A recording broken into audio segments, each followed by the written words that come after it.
Ako si James Richard Montefalco. Kaya kong magkaroon ng maraming girlfriends ng sabay-sabay. Isa, right? Kamay ni Agnes. Wisit ka, mabaero ka! Mula ngayon, ayoko na maging babaero. Kilala kita. Sobrang imposible. Sino yan? Sino siya? Sino ka?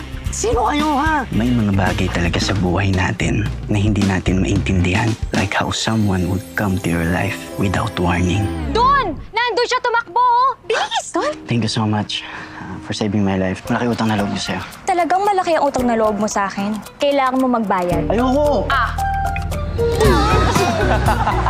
Kailangan maging boyfriend kita in 60 days. Hi, B! Ba't parang gulat ka? Para di mo ako girlfriend, ah. Kuya? Hoy, James Richard Montefalco, bakit mo dinedecline mga tawag ko, ha? Ay, save mo rin yung number ko. Paano ko nga isi-save? Hindi nga kita kilala. Eh, di mag-invento ka ng pangalan. Alam ko na. She who must not be named. She ano? Alam mo, James, huwag mong gawing hindrance yung sakit mo sa pagtupad ng mga pangarap mo. Basta nandyan yung pamilya mong nakasuporta sa'yo. Sila lang din naman talaga nakakakilala sa'yo eh. At wala na may ibang iintindi sa atin kundi ang pamilya. Well, hanggat girlfriend mo pa ako, ready ako makinig sa'yo. Sa tingin ko na nafo-fall na ako doon kay She Who Must Not Be Named.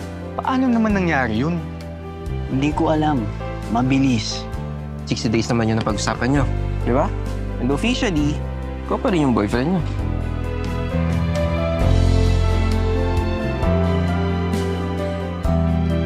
Malapit na matapos yung 60 days. Pagtapos nun, malaya ka na.